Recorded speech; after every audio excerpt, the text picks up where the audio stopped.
I just, I just, I just speak my peace, keep my peace. What's good, everybody? Welcome to episode 91 of the Speak My Peace podcast. As always, I'm your gracious, grateful, and humble host, Greg Lacey. Like we always do about this time, I do want to take my time to thank you all for tuning into the Speak My Peace podcast. If it's your first time listening to the Speak My Peace podcast, welcome. If this is not, welcome back. Hopefully I'm able to do whatever I am doing to retain your listenership. Hopefully I'm able to continue to hit those marks. I can't stress enough how important it is that you all tune in or continue to tune in to the Speak on Peace podcast. To my YouTube viewers, what's good? Hello. Apologize for the somewhat scruffy look this week. I decided I didn't feel like lining myself up. I did not feel like shaving. I'm like on the last days of these braids, about to get ready to take them out. So a little kind of scraggly this week, but we gonna get through it. We got a short episode, not short, but a condensed episode.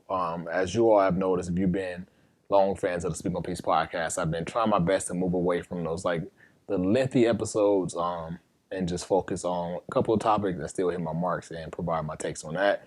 So once again, thank you all for tuning into the Speak on Peace podcast. Hope that you all are in good health. If you're not, hope that better days are ahead. Hope that you're still taking the proper precautions to protect yourself and your loved ones as we continue to fight this pandemic. I know overseas, there's variants that are even more deadlier that are being introduced. So I know we have a lot of overseas listeners. So I hope that you all are still, protecting yourself. Hope that you all are in good health and your loved ones as well, because that is what's important.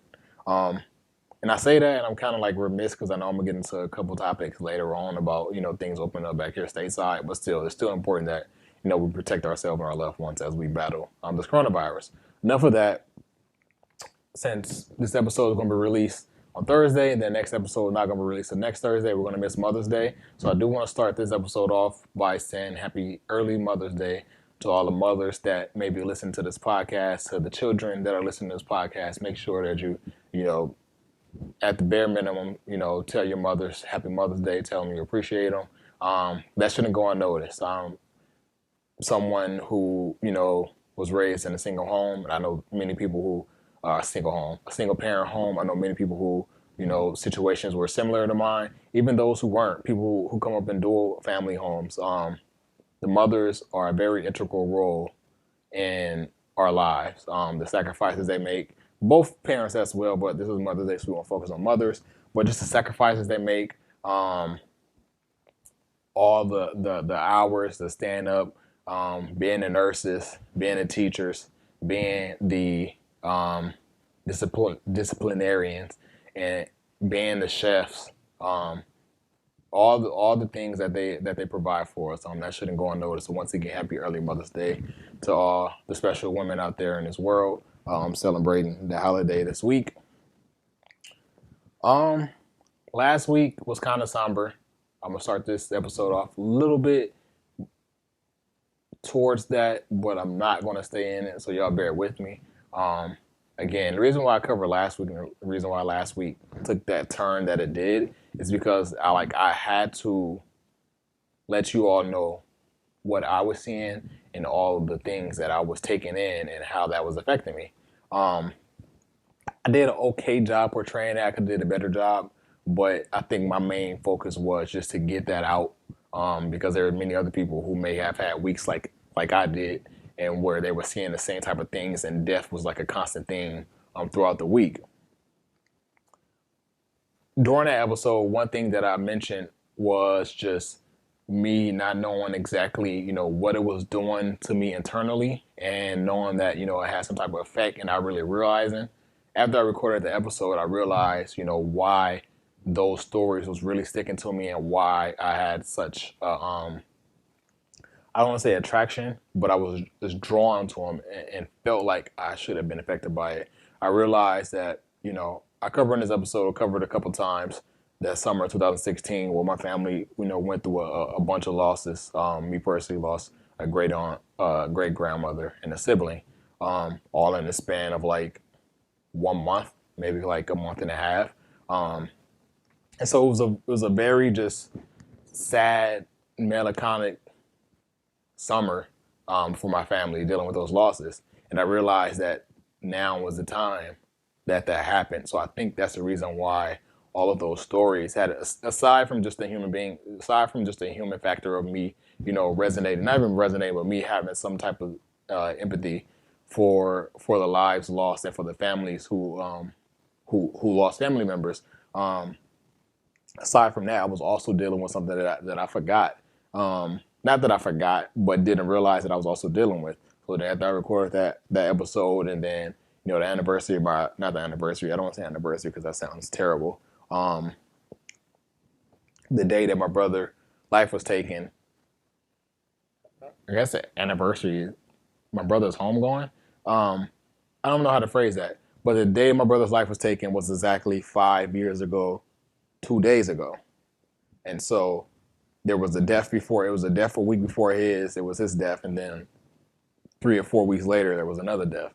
And so once I realized that, I realized, internally what that was doing to me. I had some things going on with me personally that was being amplified because of all the stories I was seeing covered in the news and all the stories I've seen plastered on social media.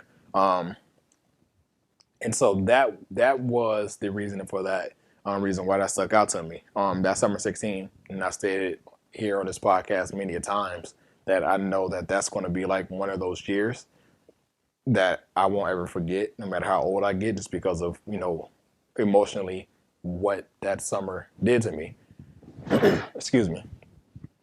Knowing emotionally what that summer did to me. And so knowing that, I know that lasts an effect, whether I acknowledge it, whether I don't. I know that it will have some type of effect for me just because of just how my brain works and how the human brain works. I don't want to get in here and sound like a doctor or sound like a scientist, but I know that, your body and your brain, they're machines. And so they recognize patterns. So if you're like melancholic, or saddened or just sad every year around a certain time, or if your brain is, focused on one thing every year around a certain time of the year, it's going to remember that. And so it picks up that pattern. And I believe that's what I did. And again, I'm going to try to get away from this because I don't want to sound like a doctor. I don't know exact terms for this. I don't know all this to be true, but that's what I believe to have happened. With all that being said, another thing that I wanted to cover in the last episode was just the effect of, not even the effect, that realization we have as children of us maturing. I think many different things go on in our lives where we're mature as children. One of them could be moving out of our parents' homes. Another one could be just graduating high school. Another one could be graduating college. Another one could be getting a job, getting a car, just taking care of yourself. There's many signs, and every case is not the same. It's case by case scenario. What you feel like define or makes you feel like an adult. But one thing that's not debatable that we can't ignore is when we start to experience the grief or the losses that our parents experience. I think that's one thing that's not covered when we talk about maturity of children. And this is something I pay attention to for the past couple of years, but really been paying attention to it in like the last couple of years. Just because of, as I said, that summer 16 was a very tumultuous summer for my family. But what I mean by that, to get back, not to get off track, was that like, so take my parents for example, not to put their business out there, but like my mother or both my parents, they experienced a lot of loss, whether it was in their families, whether it was close friends, wherever the case may be, they've experienced loss. But I think like early on in my life, because my mother was raised by older people, she experienced a lot of loss in her life around the time that she was my age and like a little bit older. But I was young. I was a child, barely first grade, preschool, and things like that. And so I didn't really realize, or I couldn't really take into account, how that was affecting her. And so as we progress through the years, as she go through more losses, I kind of have a better understanding for life as I get older and understand, what that may have had done for her, or I can look back in hindsight, me being the age I am now, and understand like those things probably like really affected her. Um, Same thing with my father. Like he experienced a lot of loss when I was younger, but he's also experiencing a lot of loss now that I'm older. And now that I'm older and seeing my parents go through and lose people who have been in their lives since they were a child, or who had played a certain role in their lives or integral roles in their lives, seeing them get taken away. I now, as an adult, have experienced life more, have experienced loss more, understand the effect that has on them. And so just like compare and contrast, like, not really understanding what my mother was going through when I was a child, because I didn't really have a grasp on life and what loss was. And now to be going through this with my father and to see him to start to lose people in his family who played important roles in his life, it kind of makes me wonder, it kind of makes me think like, wow, I'm really, growing up, because, a lot of time you see your parents go through that, what I'm going through now. You see your parents witness their parent experience loss. And so you're far removed because it's your parent watching their parent. And so you really don't have a concept or really have an idea of what they're dealing with, but you see how that's affecting your parent. And so like now I'm in this position to where I'm seeing my parents losing people, left and right, that play integral roles in their lives. And I start to realize that, I'm really an adult now. And the unfortunate realization of this is I'm next. And I'm gonna knock on wood because I don't want to wish death upon anybody. But I think it's like, as more and more people, as my parents progress in life and get older and they lose more and more people who played a role in even raising them, or that they just knew, it's going to come a point in time eventually to where those people are going to be far and few, and it's not going to be anymore. And then it's going to be me. And I don't know where I'm going with this, but it's an idea that crosses my mind often, because it's like, it's weird now for me to be this old and for me to realize that and for me to see that. Like, there's going to come a point in time to where I'm then going to I'm then going to begin to lose those people who have been in my life since, as far as, my memory allows me to go back. And it's a crazy realization, but I say all that to say that, we have to, and this goes back into another thing I covered in the last episode about the homemade videos. We have to cherish each and every moment with our loved ones. I know as we go older, we fall out with people, we grow out of people and things like that. But there are people, whether family or friends, that, we have to give them their flowers. We have to, as much as possible, let them know we appreciate them. We have to, as much as possible, pick their brains, get knowledge from them, learn from their life experiences. Because a lot of times when we do that as younger people, not only if it opens, our eyes to, what they went through, but it gives us a lot of knowledge. You may start to see patterns in your life, and where you may be stuck at something, or you may be at a crossroads or something, and they may have been through the same thing, whether, they came out of it on top or whether they didn't. You can learn from those experiences. And I think when we think about, one of the common sayings when we think about the future, like, in order to know where you're going, you have to know where you've been. And part of that is also knowing where people who you look up to and people who you admire have been. And so you can learn from their mistakes. You can learn from, their wins. You can learn from just their life experiences, so that you're not repeating it, or that you are repeating certain things. We can't take things like that for granted. It's very important, especially for people of my age group, as we begin to become parents, or as we are parents and we have toddlers or infants. I'm not a parent. I say this like every 3 or 4 episodes, because I'm not. So I can't speak and tell parents what to do.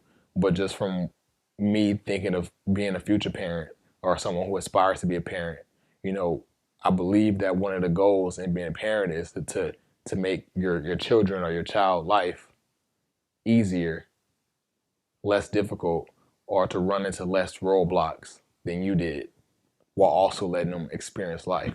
And part of that is just understanding, what people before you, what those before you have been through as well.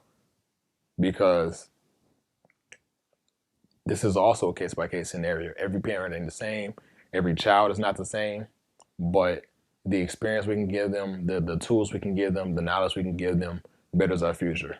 This podcast is a podcast where we big up our people, bring awareness to the good fight against social injustices, against racial inequality.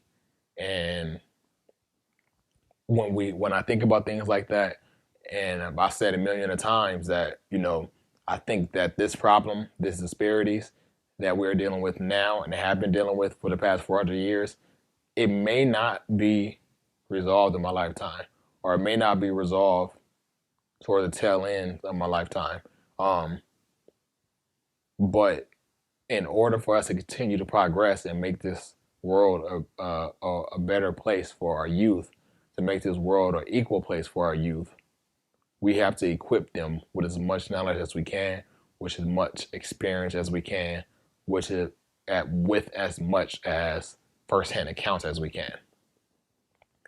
This is why I continue to big up, Black screenwriters, Black directors, musical artists, because can no one really detail the account of our people better than we can? No, not better than we can. Can no one do it, period?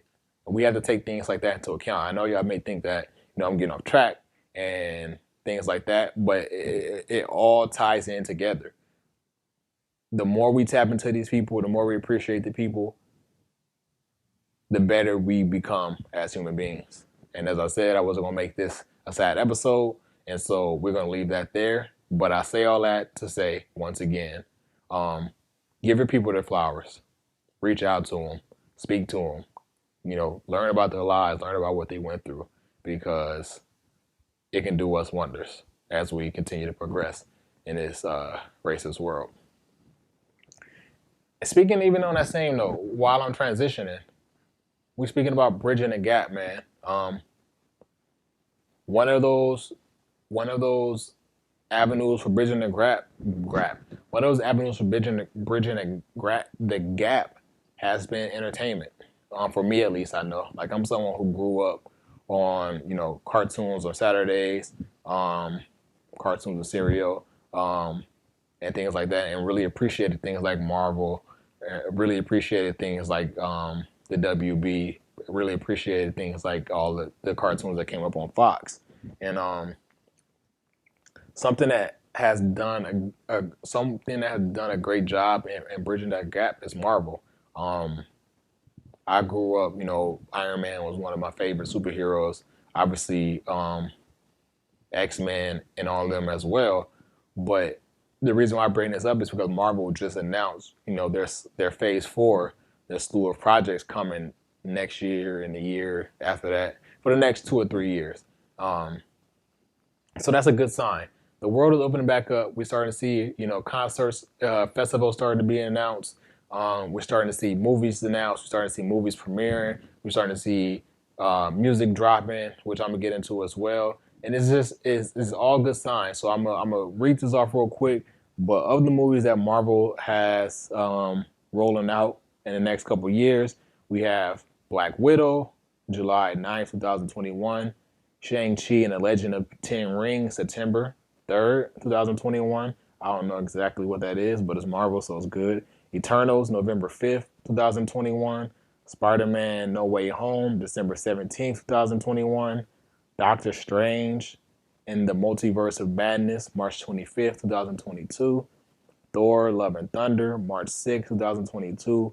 Black Panther 2, Wakanda Forever, July 8th, 2022. Mark that on your calendars, y'all. The Marvels, which is like a sequel to Captain Marvel, November 11th, 2022. Ant-Man Ant-Man and the Wasp: Quantumania, February 17th, 2023. Guardians of the Galaxy Volume 3, May 5th, 2023. Of those, the ones that stick out the most in me is Doctor Strange. Doctor Strange is one of those Marvel movies that I watched just because it was a Marvel movie, not really knowing what I was getting into. And it turned out to be a great movie, exceeded my expectations. I was surprised that was the only reason why I watched it. I was surprised that I didn't know anything about Doctor Strange, and it really just exceeded my expectations. One of my favorites to come across in this Marvel universe. Another one that I'm excited about on this list, Black Panther. That's one that sticks out to me. We know about the passing of the late great Chadwick Boseman. I'm interested to see what route they take with the sequel, whether they continue to follow his character and just recast him. I don't know who will be able to fill in his shoes, just because this movie was star-studded with young, great actors already, young, great black actors. And so, like, my first thoughts would be to include some of them, but some of them are already in the movie.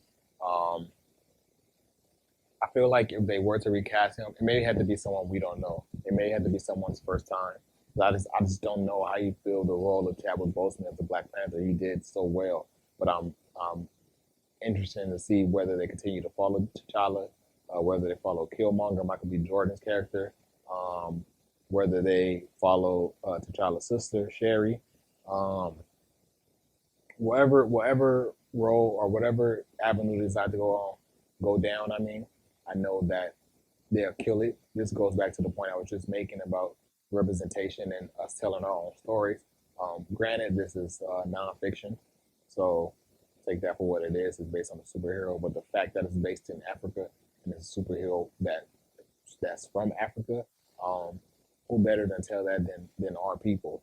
Ryan Coogler, who was also at the helm of Space Jam, which is releasing this summer, July 16th, I believe, is also at the helm of this. And I've been a fan of his since Fruitvale Station days, and he has not led me astray since then, so I don't think that he will lead me astray now. So good luck to them with whatever avenue they decide to take. Good luck to if they decide to recast T'Challa, to whoever decides to take that role, because, man, we talk about big shoes to fill. Those are Hulk-sized shoes, probably even bigger. So, yeah, it's going to be interesting to see that. Even just to continue to carry the tradition that the first Black Panther set. Like, we know the numbers it did. We know the moments that it created. I don't know how you recreate that without the person who was at the center of that. And so that's going to be a huge task alone. But they got a little time. We got 2 years before we get to, not even 2 years. When is it released? It releases in July 2020. Oh, that's next year. So July 2022 is going to be here tomorrow. So I guess they're working on it now. Another one on this list that excites me is Guardians of the Galaxy Volume 3. Guardians of the Galaxy is another one of those movies that I watched just because it was attached to the Marvel brand, not really knowing anything about it. And it blew me out of the water. Guardians of the Galaxy 1 was great. Guardians of the Galaxy 2 was good. But I watched Guardians of the Galaxy 1 just because I was like, I haven't seen it yet. It's a Marvel movie. Let me see what they're talking about. And the story was great. The characters were great. The soundtrack was even greater.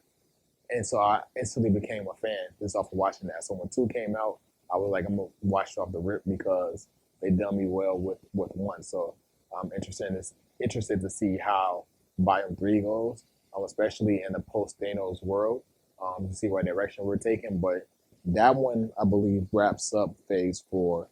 So I know just everything that we're going to see before then is definitely going to be great. Because we got 1, 2, 3, 4, 5, 6, 7, 8, 9. We got 9 movies before we get to the Guardians of the Galaxy movie. So there's going to be a lot of things that's going to happen and develop in the Marvel universe, cinematic universe. And so that Guardians of the Galaxy 3 is going to be the icing on the cake. And then we get to get ready for Phase 4, or Phase 5, I'm sorry. But yeah, to the first point I made about just bridging that gap, man. Marvel has done a great job with that. I'm someone who grew up with Marvel, and now my nieces and nephews, and potentially my kids, whenever they get here, whenever I have them, um, they will grow up with Marvel as well because Marvel is going to continue to expand on the cinematic universe. And so, we get to bridge generations. So, this is something I watch in cartoons, and now you're watching it in the theater, so you're watching it in the movie. They've done well with that. But even with this announcement, beyond bridging the gap, this announcement tells me that, we, in terms of this pandemic, are moving in the right direction. Things are opening back up.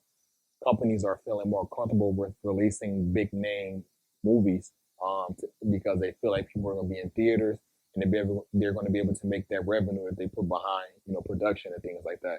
So that excites me. Same thing with music. Music is beginning to open back up. And what I mean by open back up is that I think in the past year and a half, music has been underwhelming in terms of big moments. We've had some here and there that were hit and miss in terms of big projects. I think that it's been relatively quiet in comparison to years past. And what I mean by that is that, like, me, when I'm working and it gets real busy, I like to turn to music to crank things out. And a lot of those times, especially pre-COVID, when I was in the office, you know, I would put on, the album I was listening to when I was driving to work, which is probably a recent album. I would take the time when I was driving to work and from work to catch up on music that I have listened to. Even while I was at work and needs to listen to an album, I would do that, at work. And now that I'm home, even in a greater atmosphere, I don't have to listen to it in my earphones. I can listen to it on my speakers and blast it or whatever the case may be. I just don't feel a need to revisit albums that were recently released. Like, I find myself going back to those late '90s albums. I find myself going back to the early 2000s or 2010s and around those time frames, because those are albums that resonated with me. A lot of these albums are classics to me, and they're timeless. And so you can revisit them anytime and it still has the same effect. I don't feel that same way for a lot of albums that have been released in the past year and a half. I've had a couple of albums that really stuck out to me, whether it was Freddie Gibbs, Benny the Butcher, Conway the Machine. There's a couple others too, but those are probably like the most recent that really stuck with me. Um, but I think part of that was because just major labels were nervous to release albums with doubt of what the future looked like in terms of touring. A lot of these, a lot of these labels, especially these labels who are signing big artists at 360 deals, a lot of these artists who own most of their stuff, they make their money off of touring and merchandising. Like, the contracts are big, but the majority of their money, the majority of revenue comes back from touring and merchandise. And so that most of that has been shut down. Merchandise hasn't, but I'm pretty sure people aren't buying merchandise as frequently as they were, because where the hell are we gonna wear it to? The world was shut down.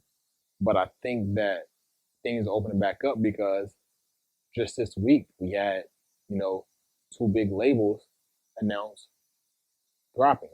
Droppings sound like bird doodle. But the first one being TDE. Last week TDE, they had this cryptic post about, something was happening on 5/6. We don't know what it was. It just said TDE. It had a bar, it said loading, and it said a date 5/6. No one knew what it was. Everybody tried to decipher, obviously, but no one knew. But then today they updated that post and said what the date resembled. So they're having a pop-up shop tomorrow, the day that this episode releases, in Fairfax, and they're also releasing a single. Releasing a video. So when I first seen the first post last week, it told me that, okay, 5/6 is an announcement. Whether that announcement is a single or an album, it tells me an album is coming. Because if it's a single, that single is attached to an album. If it's an album, it's an album. So fast forward to today and seeing this update saying that they're having a pop-up shop and they're releasing a video tells me the same thing. If they're having a pop-up shop, they feel more comfortable with fans interacting and wanting to purchase the merchandise and to wear the merchandise because the world is opening back up. Well, also tells me that if they're releasing a video, that video has to be released. I mean, that video has to be attached to a single, and that single has to be attached to an album. And so that tells me somebody in TDE is gearing up for release. My prediction and my hope is Isaiah Rashad. We haven't heard anything from Isaiah Rashad since 2016. We've had a couple of songs here and there, but he's the only person who we haven't heard anything from. You know, some of them, majority of them has released albums. If they didn't release an album, they executive produced on the album within that time. They've been featured on other label mates' albums and things like that. But Isaiah Rashad has been relatively quiet. Now, Isaiah Rashad, personally, for me, is second in line of my favorites on the label behind Kendrick. Kendrick probably got a little biased because he's homegrown. But I think Isaiah Rashad, to me, is the second best in that entire, as far as rappers goes. My hope is either Isaiah Rashad or SZA. I still ban Control to this day, from start to finish. But Isaiah Rashad, as far as rappers go, is the one that I really want. I want Ab-Soul too, but pause. I want an Ab-Soul album too, but I don't want it as bad as I want an Isaiah Rashad album. So I hope that's what the announcement is. I hope that's who the video is. If it's not, even if it's a conjunction of TDE members in the video, that's even great because that's his music. But I really hope that Isaiah Rashad album is released no later than August, because that's exciting. Leaving TDE and jumping to another big label, J. Cole just yesterday announced that he's releasing his next album next Friday, 5/14, the off season is what it's titled. That also tells me that, you know, these big label companies, these big labels are more comfortable with releasing big projects because of the artist's potential opportunity to be out there interacting with these fans. And so that tells me, for one, you know, music is opening back up, but it also tells me the world is opening back up. J. Cole, who was signed to Rock Nation / Interscope Records, is attached to a big label. And I don't think that they will be moving. Granted, J. Cole is not one of those artists that is out and about and accessible as much, but we know what touring has done for J. Cole in his career, especially in his latter years where he's been out of the spotlight. It's done a lot for him. And so for him to release an album tells me that, you know, they're gearing up to get this man on tour, and things like that. So I'm definitely excited for that. Especially J. Cole. TDE, I can't make of what's coming. When a video releases, then I'll have like an opinion on that because I don't know who it is or what it is. So when a video releases, I have an opinion on a prediction of what's to come. But for J. Cole, we know what's coming. It's an album. But one thing I do want to point out with J. Cole is he's up against a lot of criticism. A lot of people didn't like For Your Eyes Only. A lot of people didn't like KOD. And so I think J. Cole can feel like his back is against the wall. And I say that, and I don't really mean it because J. Cole is still, you know, one of the best rappers of this time. But I think a lot is to be said when the consensus criticism of your past two projects has been that they weren't that good, especially coming off an album like 2014 Forest Hill Drive that everyone loved. I think he has a lot to be up against, but I think J. Cole delivers. He hasn't disappointed me yet. I understand For Your Eyes Only is not everyone's favorite album. It's definitely not mine either. But there was a lot of key moments in not Forest Hill Drive, and For Your Eyes Only. So I liked the album. It wasn't the greatest. It wasn't good. But I enjoyed it. Same thing with KOD. I don't listen to KOD as often, but I still like the album. I think it was great moments in KOD as well. I don't think it was a bad album by any means, but I understand people's criticism against it, especially if you're not a J. Cole fan. So I'm definitely excited to see J. Cole get back into that bag. I think he's going to be rapping, especially going back into the sports concept. For those of you who day one J. Cole fans, y'all remember the come up, followed by the warm up. And I think that on the come up followed by the warm up, followed by Friday Night Lights, we know what he's done on all three of those projects has been nothing short of great. So I think that, you know, the imagery of the basketball court burning, I think that he's getting back to, you know, what we once knew him as. I think we move away from the the singles, the radio singles, the Kevin Hart in the video. I think we get back to rapping. And if that's the case, that opens up the door for Kendrick, 2022, quarter 2 at least. If Kendrick is not the announcement that TD is going to announce, which I don't suspect him to be, I think Kendrick releases April 2022 at the latest. At the latest, April 2022, which is not far from now. Like we're in May, but we know that 2022 won't be here tomorrow, and so I'm definitely excited for that, for the possibility of that happening. But again, a big name artist like J. Cole releasing a project, it tells me that things are on the up and up. That's really all I have for you all this week. I told you all it wasn't going to be that long of an episode in the beginning, and so I'm gonna end it there. Thank you all for tuning in to the Speak My Peace podcast. We're doing this on Stitcher, Spotify, Google Podcasts, Apple Podcasts, SoundCloud, wherever the case may be. Make sure you're subscribing and sharing. I can't stress enough how important that is.